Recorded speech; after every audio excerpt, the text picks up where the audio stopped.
Great stuff. Great. All of that one. Hello everyone, this is Dinoxels. I have not done this in ages, oh my fucking gods. But welcome back to a new video. Well, we're gonna be going over some of my recent acquisitions. Starting off with this Carnegie Miragaia. Zooming into the figure a bit, we can just see how wonderfully it is sculpted. I love these Carnegie figures where they don't like over texture it with like these huge scales and just or huge feathers, and it just looks super awkward and weird. It's so minimal and it just feels so real.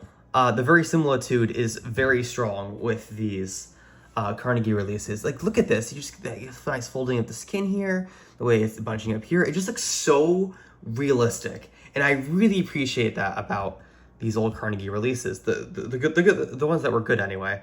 It's just it's so wonderful.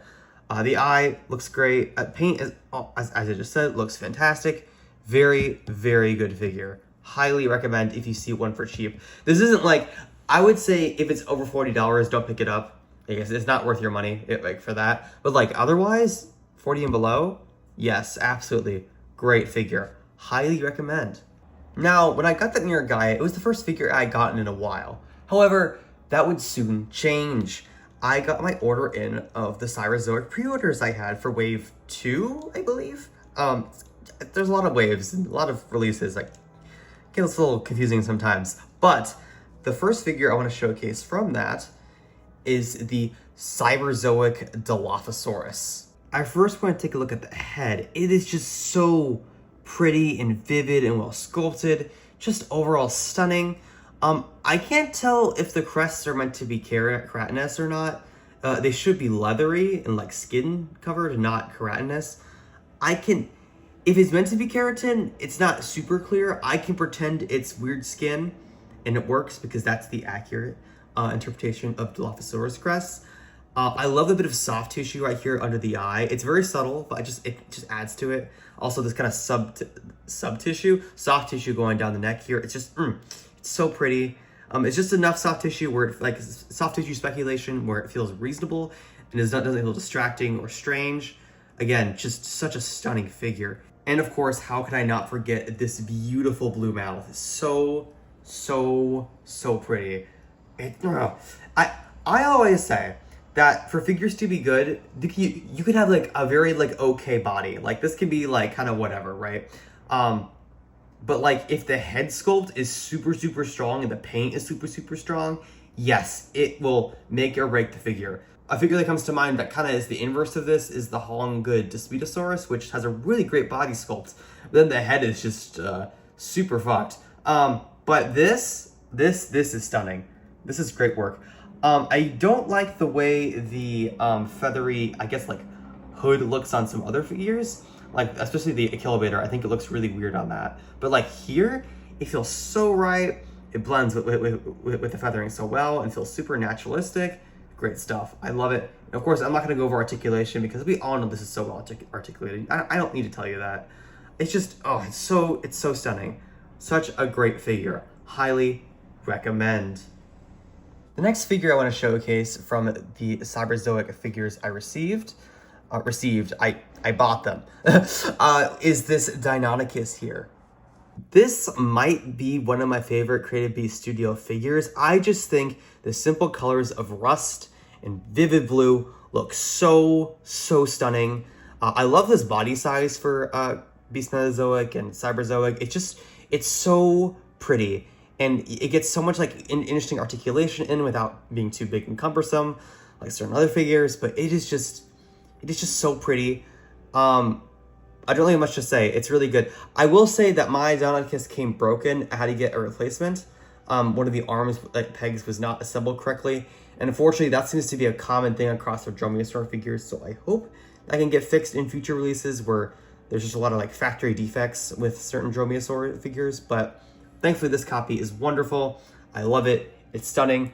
What a great figure as I zoom in on it and it fades out, or I guess unfocuses. You know what I mean. Just look at that. The base, it's holding the figure. That's so, love this figure. So good. The next figure I want to take a look at from my Cyberzoic acquisitions is the Cyberzoic, oh, hold on, it's really big. The Cyberzoic DIPLODOCUS. I will just say, this head sculpt, and especially from the head on, get in focus. Yes, there we go. This head on is so pretty. I love the piercing white eyes with the red face, and then the white, almost hair, feathers is just so incredibly stunning. This is a great head sculpt. This is probably one of my favorite Tyrannosaur head sculpts, like with the feathering. It's, well, with the coloring, I mean, it is just so pretty. Favorite Tyrannosaur head?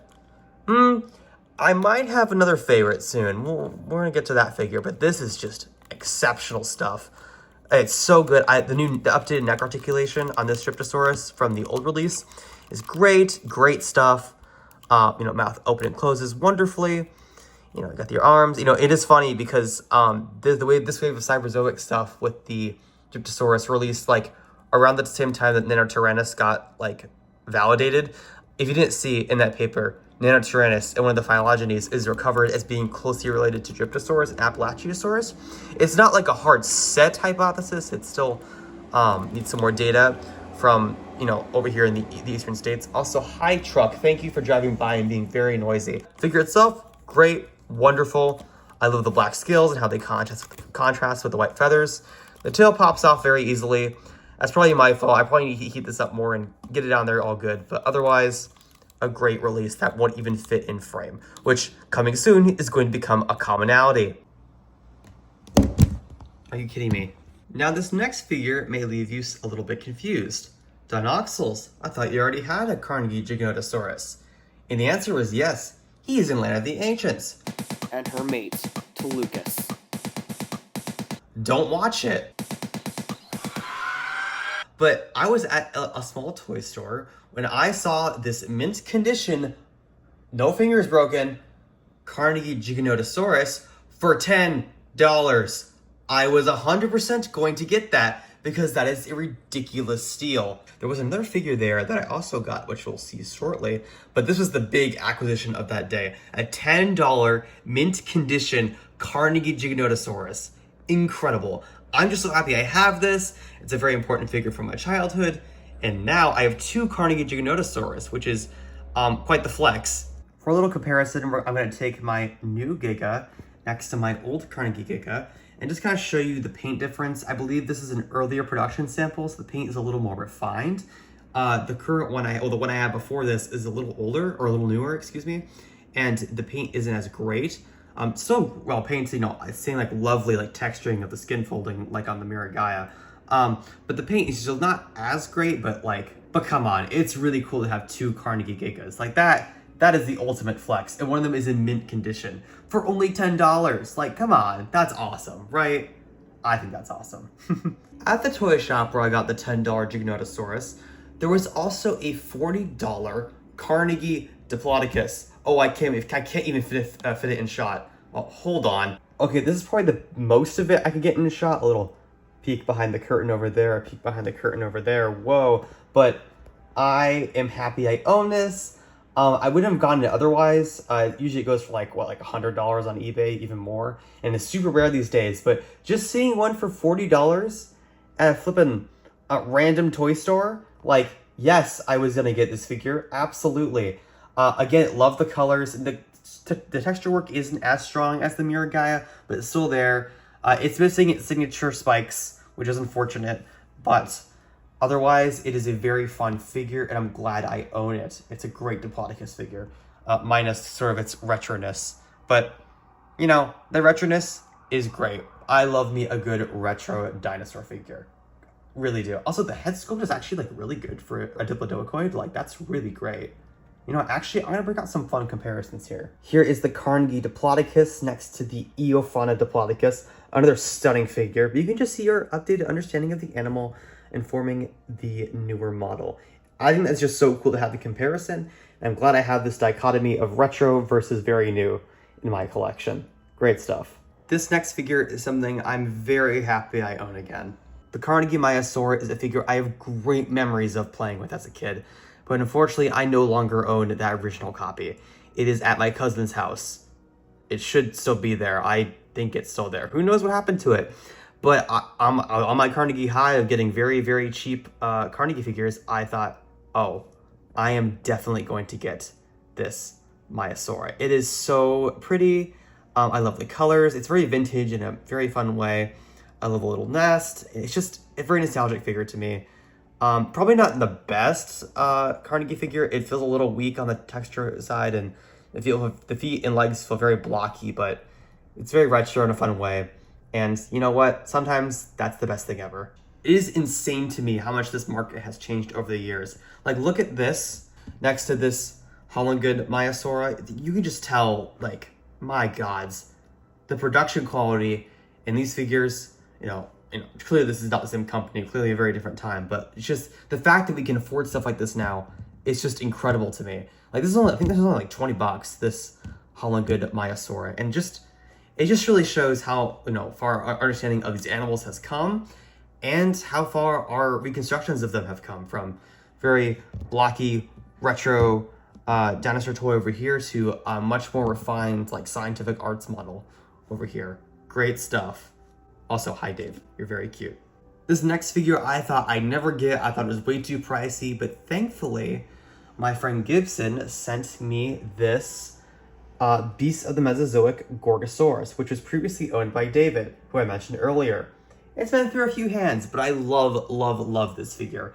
I know it's cliche Gorgosaurus blue, but look at the scalation. It's so pretty, and the blue is just so stunning to me. I think it's done really well in this figure.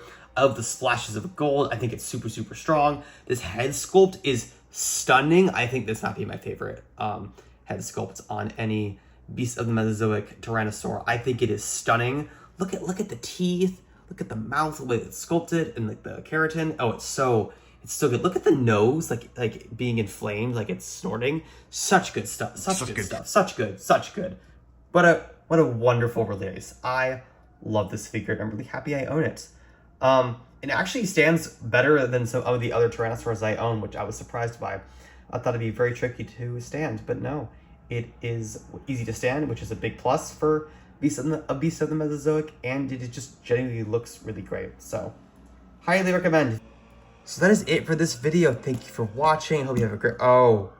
Okay. I got this guy while I was out holiday shopping, because I thought it was funny. Yeah, that's all I have to say.